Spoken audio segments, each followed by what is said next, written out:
dalam doa terlebih dahulu. Bapa dalam surga, kami senantiasa mengucap syukur dalam kondisi apapun. Kami menyadari, kami secara jujur tidak berani untuk menyangkali bahwa selalu ada kasih Tuhan di tengah-tengah kondisi apapun dalam kehidupan kami. Karena itu pada hari ini pun kami ingin sekali lagi mengucap syukur dan menyadari tidak pernah Tuhan itu meninggalkan kami, dan Tuhan itu memberikan anugerahnya bagi setiap kami untuk kami hidup bagi Tuhan. Karena itu pada hari ini kami memohon sekali lagi pimpinan-Mu. Suara-Mu itu boleh sekali lagi menembusi jiwa kami, memberikan bekal bagi kami untuk kami boleh senantiasa melangkah hidup bagi Tuhan dalam kondisi apapun. Sehingga sama seperti Tuhan yang selalu mengasihi kami dalam kondisi apapun, biarlah kiranya kami boleh juga selalu hidup bagi Tuhan dalam kondisi apapun. Karena itu Bapa, hari ini berikan suara-Mu sekali lagi bagi setiap kami. Kami mengucap syukur kalau Engkau terus sudi bersuara bagi kami. Dan kami juga memohon pimpinan-Mu agar Engkau boleh sungguh-sungguh mengubahkan kami, memampukan kami untuk mengerti, dan terutama melayakkan hamba-Mu untuk boleh menyampaikan kebenaran firman-Mu. Inilah doa dan permohonan kami yang kami panjatkan hanya di dalam satu nama, yaitu Yesus Kristus. Amin. Shalom sekali lagi Bapak, Ibu, dan saudara-saudari yang dikasihi dalam Tuhan.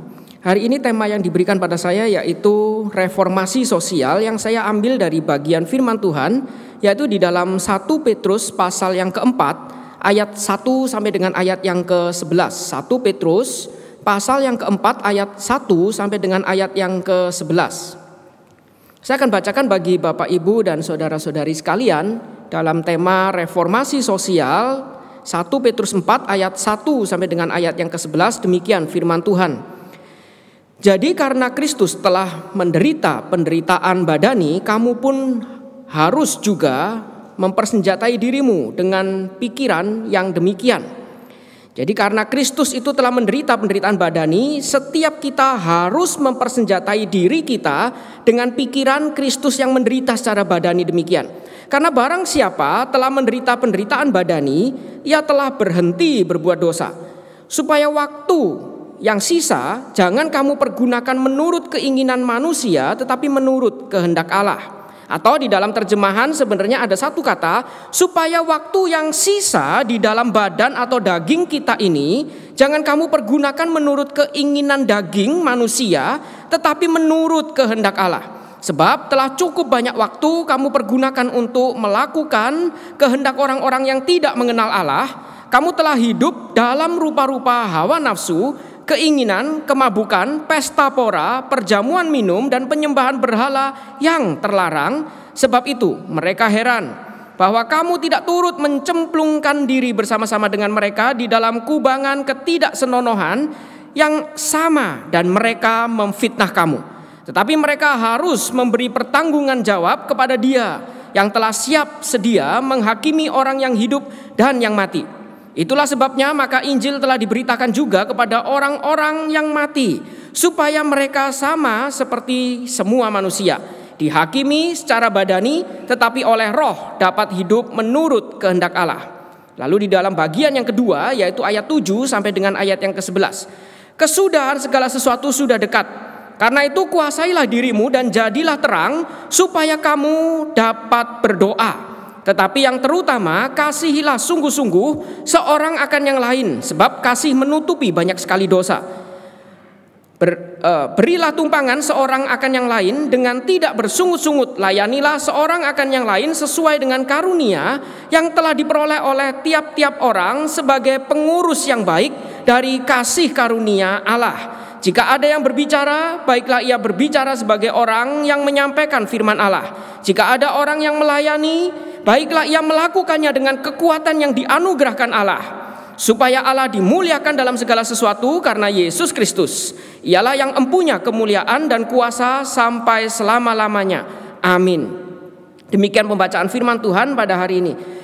Sekali lagi Bapak Ibu, kalau kita melihat di dalam bagian ini, kita melihat konteks di dalam 1 Petrus, di dalam surat ini, yaitu dikatakan bahwa orang Kristen saat itu sebenarnya tidak hidup lalu ketika jadi Kristen segala sesuatu menjadi lebih mudah.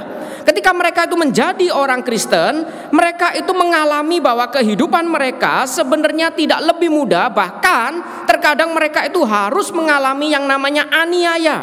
Aniaya itu bukan saja secara fisik, mereka dianiaya fisik, tapi juga seringkali mereka mendapatkan perlakuan-perlakuan secara sosial yang tidak baik.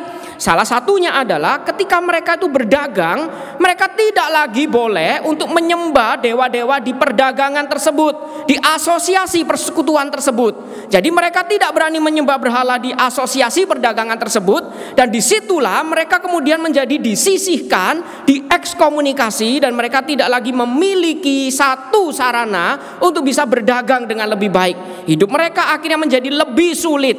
Dan di situ justru mereka diberikan surat Petrus ini yang justru memberikan satu pesan yang agak berbeda dengan logika kebanyakan orang Kristen, saya rasa zaman sekarang. Ketika orang Kristen zaman sekarang, ketika dia itu beriman kepada Tuhan, lalu imannya itu membuat dirinya itu dianiaya dan menderita, biasanya prinsip orang Kristen adalah, ya sudah, Tuhan tahu isi hatimu, ya sementara tutupin dulu, tidak perlu tunjukkan kamu Kristen, sehingga kamu tidak lagi dianiaya. Biasanya kita secara umum akan berpikir seperti demikian. Tapi Petrus tidak. Dia mengatakan ketika dunia itu membenci kamu karena imanmu, kamu justru harus tunjukkan bagaimana hidup orang Kristen. Karena itu di dalam bagian pertama, Petrus itu menyapa bagian ini adalah bagaimana orang Kristen itu dikatakan sebagai dari Petrus, Rasul Yesus Kristus, kepada orang-orang pendatang yang tersebar di Pontus, Galatia, Kapadokia, Asia Kecil dan Bitinia. Di dalam awal suratnya, Petrus pun menyapa orang-orang Kristen dengan sapaan yang dituliskan sebagai pendatang yang tersebar. Ketika kita itu menjadi orang pendatang, asal tidak tersebar, hidup kita akan tetap solid, kita akan tetap memiliki satu persekutuan yang utuh. Tapi ketika kita menjadi pendatang atau perantau dari luar pulau, kita merantau ke Jakarta, dan bukan cuma merantau, kita tersebar, kita minoritas, kehidupan kita itu akan sulit.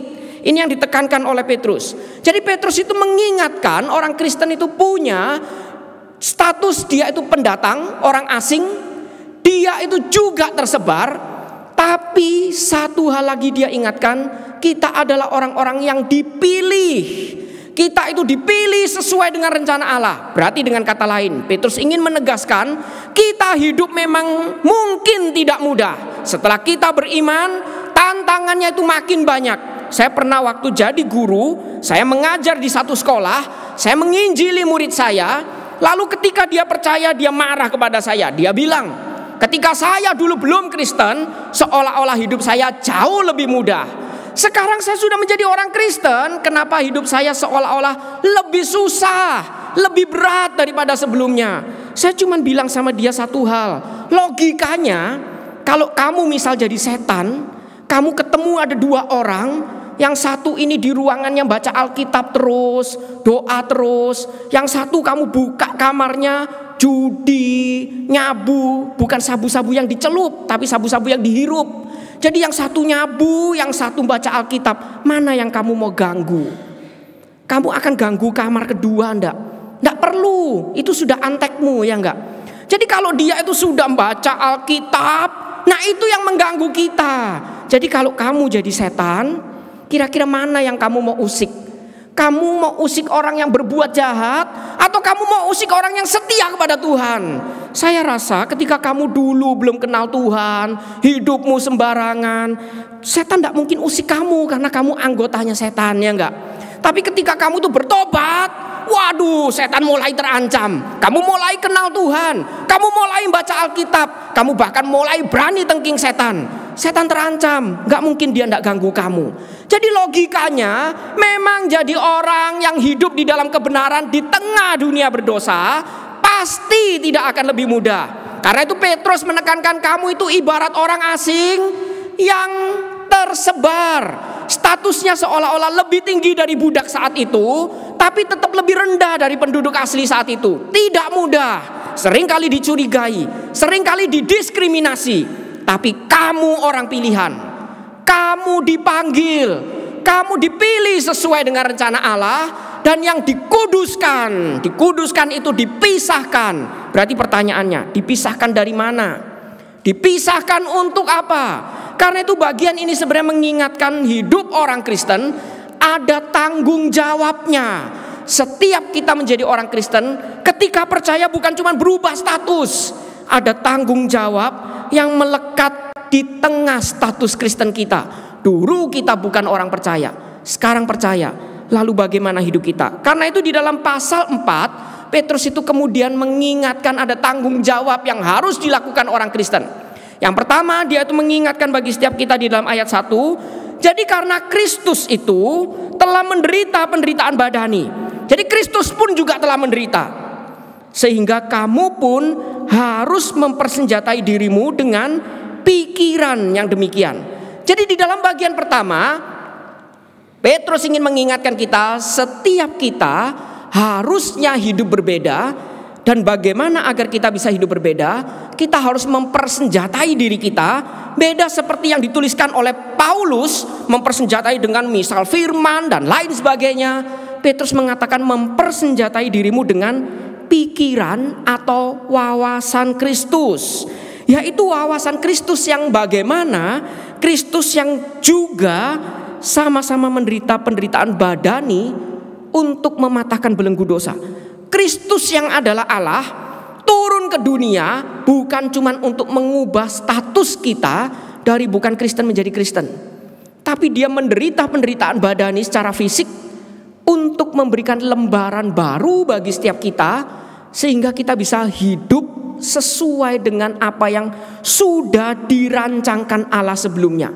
Berarti dengan kata lain, setiap kita dipanggil, dikuduskan, harusnya ketika percaya, Kristus sudah menderita bagi kita, mengalami penderitaan badani bagi setiap kita, agar kita bisa kembali hidup bagi Dia dengan hidup yang berbeda. Karena itu ketika kita memiliki hidup yang berbeda, pasti akan ditolak oleh dunia.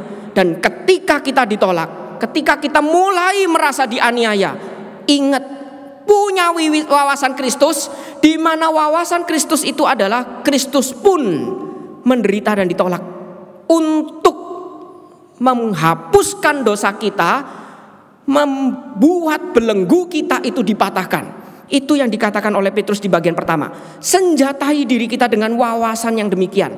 Kristus pun menderita bagi kita. Jadi ketika kita ditolak, ingat Kristus pun lebih dahulu ditolak. Ketika kita dianiaya, ingat Kristus pun terlebih dahulu dianiaya. Tapi setiap kita harus punya hidup yang berbeda.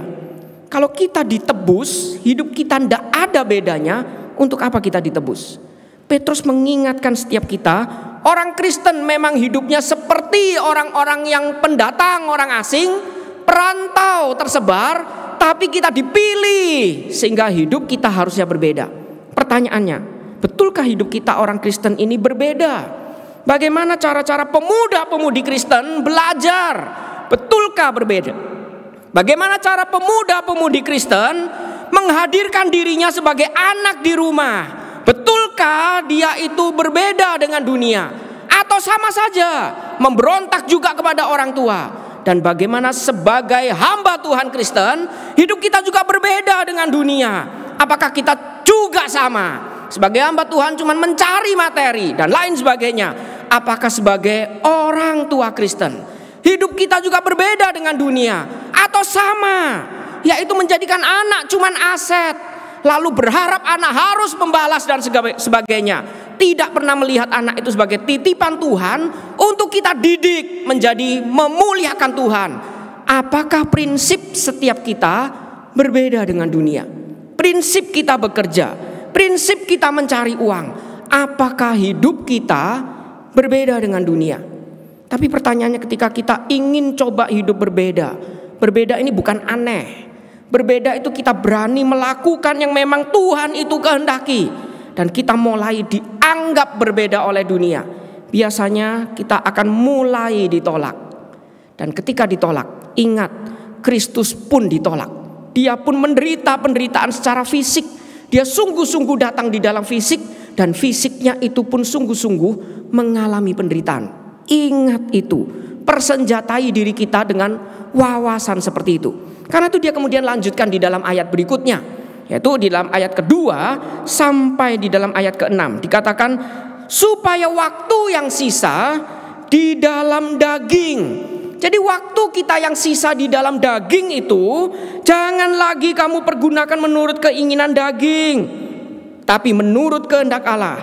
Jadi kalau kita sudah ditebus, mari kita pakai hidup kita yang masih di dalam daging ini di dalam kehendak Allah, meskipun di dalam daging. Dan di situ dikatakan, pasti orang-orang itu akan heran bahwa kamu itu tidak turut mencemplungkan diri bersama-sama dengan mereka. Mereka akan merasa heran hidup kita itu berbeda. Dan seringkali karena perbedaan itu mereka memfitnah kamu. Tapi ingat, ini penghiburan dari Petrus. Dia mengatakan mereka pun harus memberi pertanggungan jawab kepada Tuhan yang telah siap sedia. Jadi bukan cuma nanti, sekarang pun telah siap sedia menghakimi orang yang hidup dan yang mati.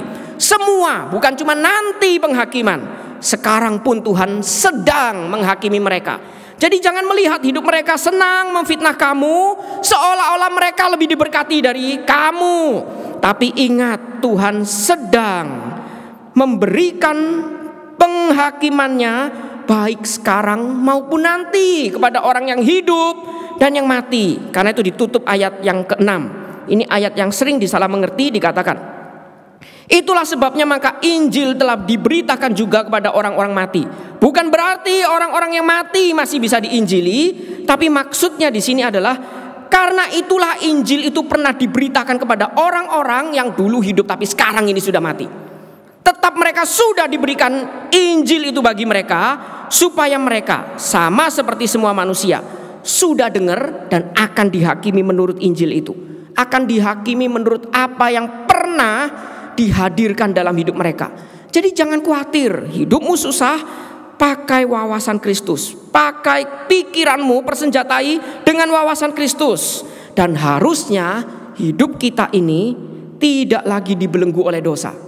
Harusnya hidup kita ini berbeda, tidak lagi dibelenggu oleh dosa, dikontrol oleh apa yang menjadi hawa nafsu dunia. Ini bagian pertama. Dengan kata lain, setiap kita orang Kristen seharusnya ketika percaya, reformasi itu terjadi setidaknya pertama dalam hidup kita masing-masing. Pertanyaannya, betulkah orang itu melihat kita tahu kita orang Kristen? Kalau saya ini copot jas, copot dasi, pakai kaos, lalu saya hidup di tengah-tengah masyarakat, masih tahukah mereka saya itu hamba Tuhan? Kalau lihat KTP sih tahu, karena saya ditahbiskan jadi pendeta itu oleh kelurahan pertama kali sebelum gereja. Ketika saya ngurus KTP mau menikah, mereka tanya pekerjaannya apa. Nah, saya waktu itu masih mahasiswa sekolah teologi. Jadi saya bilang saya mahasiswa. Masa kamu di KTP untuk seumur hidup ditulisnya mahasiswa? Kamu nanti mau kerja apa? Kamu sekarang sekolah apa? Saya sekolah pendeta. Ya sudah, saya tulis pendeta. Saya belum pendeta. Enggak apa-apa, ini cuma ditulis. Dia menahbiskan saya jadi pendeta. Bahkan sebelum saya lulus kuliah, di KTP saya pendeta. Status saya pendeta di KTP. Tapi hidup saya betulkah mencerminkan figur hamba Tuhan? Hidup saya betulkah ketika percaya kepada Tuhan mengalami reformasi sehingga saya itu berbeda dengan orang dunia yang belum kenal Tuhan? Kalau saya lepas buang KTP, lepas jas, lepas dasi, hidup di tengah-tengah masyarakat, betulkah mereka tahu mereka sedang hidup bersama hamba Tuhan? Atau saya tidak ada bedanya dengan orang dunia?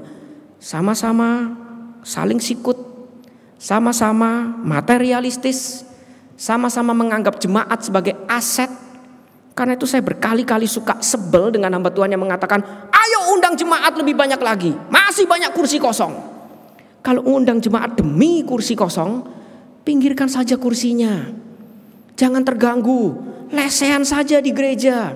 Jemaat bukan untuk ngisi kursi kosong. Jemaat itu jiwa yang harus dikasihi. Apakah kita berbeda dengan dunia?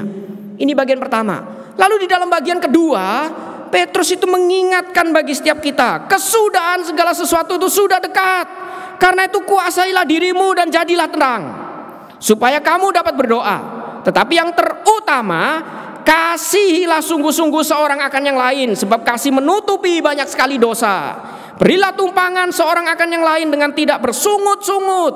Di dalam bagian yang kedua, Petrus mengingatkan, setelah kita itu dipanggil sebagai orang Kristen, harusnya reformasi sosial itu sebelumnya diawali dengan reformasi diri kita secara pribadi. Apakah betul kita berubah? Setelah kita berubah, Petrus itu mengarahkan untuk kita bertanya bagian kedua, yaitu harusnya hidup kita itu berdampak dan menjadi saksi di tengah-tengah di mana kita ditempatkan. Hidup kita berbeda, dan berbeda itu bukan sekedar kita memisahkan diri dari dunia. Berbeda untuk kita menjadi terang, berdampak, bersaksi bagi dunia. Karena itu Petrus mengingatkan, kesudahan segala sesuatu sudah dekat. Karena itu hidupilah dirimu, kuasailah dirimu dengan baik. Hidup kita itu dijaga dengan baik, dan jadilah terang, supaya kamu dapat berdoa. Jadi Petrus mengingatkan hal yang sangat praktis. Jadi terang, yaitu dengan berdoa. Doakan orang-orang di sekitar kita yang belum percaya, yang justru menganiaya kita karena kita berbeda dengan mereka. Jangan benci mereka, doakan mereka. Berdoa juga agar Tuhan boleh terus memurnikan hati kita, sehingga kita bisa boleh hidup berdampak di tengah-tengah masyarakat. Dan bukan cuma itu, tetapi yang terutama bukan cuma sekedar berdoa lalu tidak melakukan apa-apa, tapi kasihilah sungguh-sungguh seorang akan yang lain. Sebab kasih itu menutupi banyak sekali dosa. Dengan kata lain, ketika kita dianiaya karena hidup kita berbeda, doakan mereka, kasihilah mereka. Dengan mengasihi mereka akan menutupi segala kebencian, sehingga membungkam mereka, dan mereka tidak lagi punya alasan yang cukup untuk membenci kita. Karena itu di dalam Kisah Para Rasul dikatakan, orang-orang Kristen mula-mula disukai banyak orang. Aneh, saat itu orang Kristen dibenci. Kenapa ditulis disukai banyak orang? Calvin menuliskan, yang dimaksud disukai banyak orang adalah orang yang membenci pun tidak punya cukup alasan yang kuat untuk membenci. Jadi kalau orang membenci orang Kristen, ditanya kenapa kamu benci dia, biasanya dia bingung. Iya, kenapa ya? Kenapa benci? Kenapa saya dipersalahkan? Sekali lagi waktu saya jadi guru, saya pernah menginjili murid, lalu waktu itu saya digrebek, dikeroyok sama orang tua. Saya dibilang kristenisasi. Lalu di lapangan itu mereka teriak-teriak menuntut saya itu dipecat karena saya kristenisasi, membuat anaknya jadi Kristen. Saya turun, saya hadapin mereka. Saya tanya sama mereka satu hal, Bu, sorry tanya, emang setelah anakmu jadi Kristen dia makin kurang ajar sama kamu? Ya enggak sih, dia justru makin baik, hormat sama saya. Terus saya tanya lagi, apakah dengan anakmu jadi Kristen dia makin bodoh, enggak mau belajar dengan baik? Enggak juga sih, nilainya makin naik. Lalu saya mau tanya, salah saya apa menjadikan anakmu Kristen? Dia diam bilang, iya ya, salahmu apa ya? Mereka akhirnya rame-rame pulang, enggak jadi nuntut saya dipecat. Salah saya apa? Hanya karena menjadikan anakmu Kristen, lalu anakmu setelah jadi Kristen lebih hormat sama kamu, lebih tanggung jawab dalam sekolahnya. Salah saya apa? Dia bilang, iya, salahmu apa? Kamu enggak salah. Ya terus kenapa kamu teriak-teriak minta saya dipecat? Mereka pulang. Setelah mereka pulang, anaknya ngelapor. Di rumah bilang apa? Kalau Pak Freddy bikin acara apapun kamu harus ikut. Kamu harus ikut pembinaan apapun yang dia bikin. Ini aneh. Orang Kristen bukan orang yang tidak bisa dibenci, tapi kita harus mengasihi, sehingga orang yang membenci ketika kita tanya, kenapa kamu benci saya? Tidak ada cukup alasan untuk dia mengatakan karena ini, karena ini, karena ini. Hidupi kehidupanmu dengan baik, doakan mereka, tapi yang lebih utama kasih mereka. Lalu dilanjutkan, kasih dengan cara beri tumpangan seorang akan yang lain dengan tidak sungut-sungut. Tindakan yang langsung secara praktis, menerima satu dengan yang lain dan tidak bersungut-sungut, menerima dengan kasih. Tindakan yang real, bukan cuma berdoa, saling mengasihi dengan sungguh-sungguh praktis dilakukan. Ini panggilan orang Kristen. Lalu dilanjutkan di dalam ayat berikutnya. Bukan cuma itu, layanilah seorang akan yang lain sesuai dengan karunia yang telah diperoleh tiap-tiap orang sebagai pengurus yang baik dari kasih karunia. Setiap kamu sudah diberikan talenta masing-masing sesuai dengan pengurus kasih karunia yang baik, oikos nomos, sesuai dengan kita sudah diberikan kemampuan untuk menjadi pelayan-pelayan di rumah tangga masing-masing, punya fungsinya masing-masing. Lakukan itu, layanilah seorang dengan yang lain sesuai fungsi yang Tuhan sudah berikan. Dan jika ada orang yang berbicara, baiklah ia berbicara sebagai orang yang menyampaikan firman. Jika ada orang yang melayani, melakukan pelayanan itu dengan kekuatan yang dianugerahkan Allah. Supaya apa? Supaya Allah dimuliakan dalam segala sesuatu. Jadi dengan kata lain, Petrus mengingatkan kita, doa saling mengasihi dan juga saling melayani satu dengan yang lain. Sesuai dengan talenta yang sudah Tuhan berikan, layanilah. Yang dikasih satu, tidak perlu iri sama yang 5, layani dengan satu itu, tapi dengan sungguh-sungguh. Yang dikasih 5, bukan merendahkan yang satu, layanilah dengan sungguh-sungguh meskipun seolah-olah lebih capek daripada yang satu. Tidak perlu iri, tidak perlu bersungut-sungut, layanilah. Tapi ingat, ada yang dikasih satu, ada yang dikasih 5, tapi semua dikasih. Tidak ada yang tidak dikasih.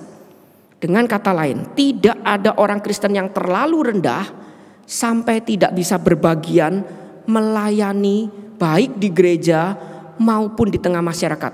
Siapapun kita, pelayanan bukan cuma milik hamba Tuhan. Pelayanan milik semua kita. Bahkan kalau boleh jujur, saya sebagai hamba Tuhan sama sebagai guru, dulu saya sebagai guru belum sekolah teologi.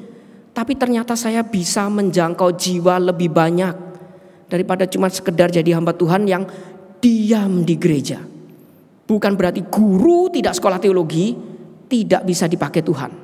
Hamba Tuhan sekolah teologi bukan berarti lebih bisa dipakai Tuhan. Siapapun kita, setiap kita sudah diberi talenta masing-masing. Ada yang banyak, ada yang sedikit, semua sudah diberi. Berdampaklah bagi dunia. Bukan cuma hidup kita pribadi berubah, hidup berbeda, punya nilai yang berbeda dengan dunia. Tapi pakai nilai itu untuk masuk ke dalam dunia, bekerja dengan baik. Menjadi siswa yang belajar dengan baik. Dan menjadi hamba Tuhan yang melayani dengan baik. Ini yang diingatkan oleh Petrus. Jadi di sini Petrus mengingatkan ada 3 hal, doa, mengasihi, melayani.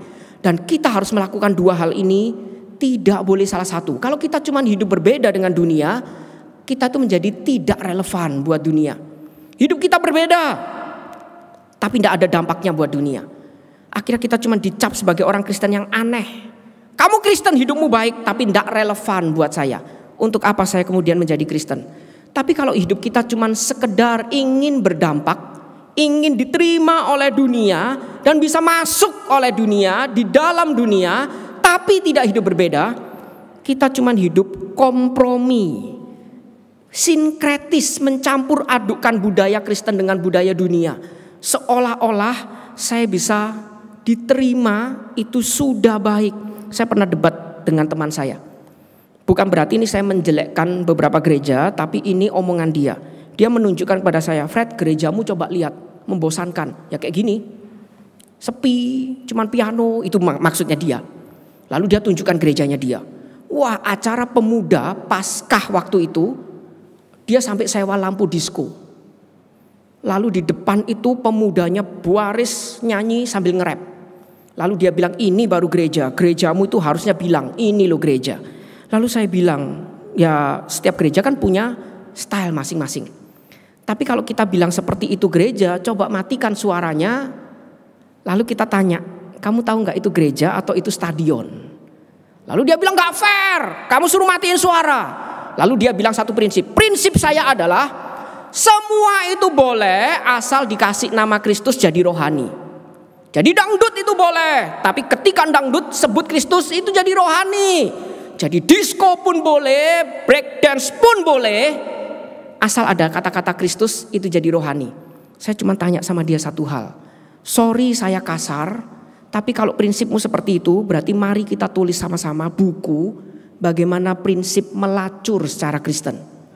Karena semua itu boleh, asal ditempelin Kristus jadi rohani. Mari tulis bagaimana menjadi pelacur yang Kristiani. Kita tidak dipanggil untuk mencampur adukkan budaya. Kita dipanggil untuk berdampak, tapi hiduplah berbeda terlebih dahulu. Kalau cuman berbeda, kita tidak relevan. Tidak heran orang Kristen seringkali tidak diterima karena cuma menekankan saya berbeda dengan kamu, tapi tidak mengasihi mereka. Berbeda tapi terjun, doakan dunia. Kasihi orang di sekitar kita. Layanilah satu dengan yang lain. Sehingga mereka melihat ada Kristus di tengah-tengah mereka. Ada orang Kristen yang diutus, hidupnya berbeda. Yang mereka tidak bisa pahami kenapa berbeda. Tapi hidup yang berbeda ini mengasihi mereka. Berdampak buat mereka. Dan membuat mereka menyadari ada Kristus di tengah-tengah mereka.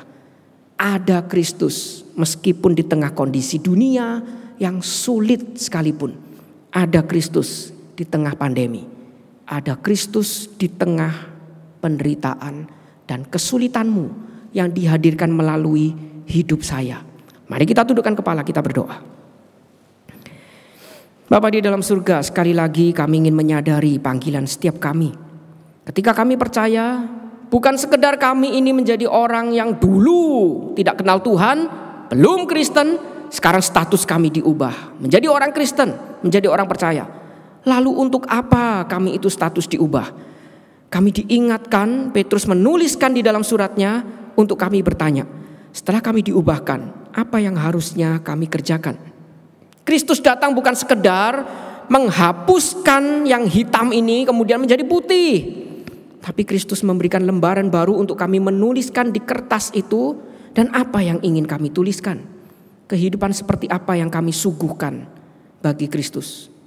Kehidupan yang sudah ditebus, seperti apa yang kami akan hidupi, yang kami suguhkan, sehingga Kristus itu boleh dimuliakan. Seperti yang dikatakan Petrus, semua ini tujuan untuk Kristus dimuliakan. Apakah hidup kami sungguh-sungguh berbeda dengan dunia? Dan apakah hidup kami sungguh-sungguh mengasihi dan berdampak bagi orang di sekitar kami, sesama kami manusia? Kami sekali lagi berdoa, berikan kami kekuatan untuk kami boleh hidup sebagai orang Kristen yang baik dan berdampak bagi dunia. Sehingga dunia yang membenci kami, mau tidak mau tetap mengakui ada Tuhan dalam hidup kami. Ada kasih Kristus yang terus memancar. Sehingga ketika kami dibenci, kami tetap membagikan kasih itu. Inilah doa dan permohonan kami yang kami panjatkan di dalam nama Yesus Kristus. Amin.